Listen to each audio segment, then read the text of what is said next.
क्या अब थम जाएगी ईरान और अमेरिका की जंग? राष्ट्रपति पेजेश्कियान ने 3 शर्तें रखी हैं। नमस्कार, मैं हूँ आपके साथ आयुषी गुप्ता। ईरान और अमेरिका इजरायल के संघर्ष में पिछले 13 दिनों से पश्चिमी एशिया सुलग रहा है और इस बीच ईरान की ओर से जंग को खत्म करने की दिशा में सुगबुगाहट शुरू हो चुकी है। जी हाँ, ईरानी सरकार ने संघर्ष को खत्म करने के लिए 3 शर्तें बताई हैं।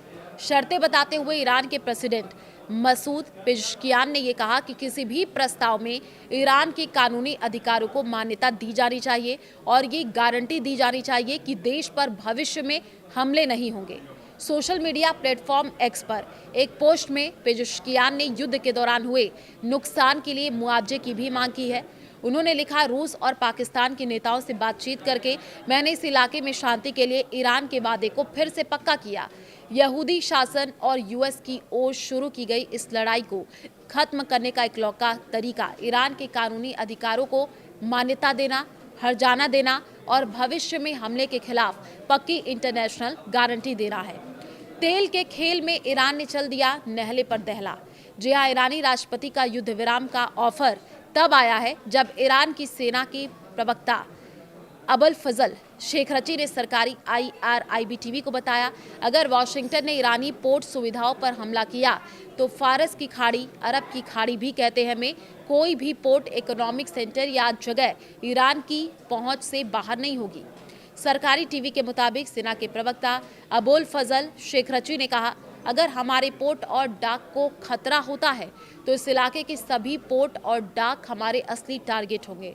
उन्होंने चेतावनी दी है कि अगर ईरानी पोर्ट पर हमला होता है तो सेना अब तक किए गए ऑपरेशन से भी ज़्यादा बड़ा ऑपरेशन करेगी।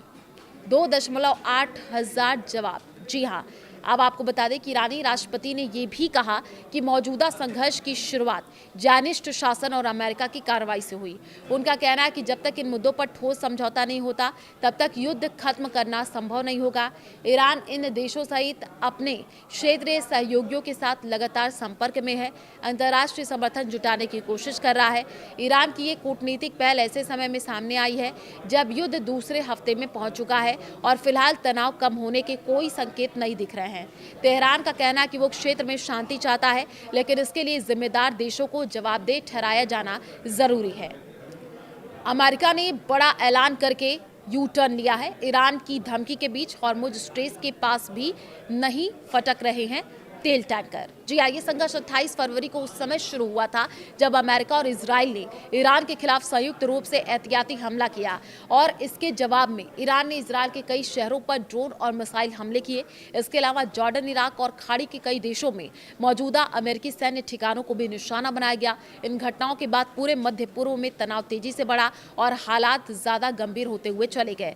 विशेषज्ञों का मानना है कि संघर्ष का असर सिर्फ सैन्य मोर्चे तक सीमित नहीं है। स्टेट ऑफ हॉर्मुज में समुद्री माइनिंग और बढ़ते सैन्य तनाव के कारण तेल और गैस की टैंकरों की आवाजाही प्रभावित हुई है, जिससे वैश्विक ऊर्जा बाजार में अस्थिरता बढ़ गई है और आने वाले समय में महंगाई का दबाव और भी बढ़ सकता है।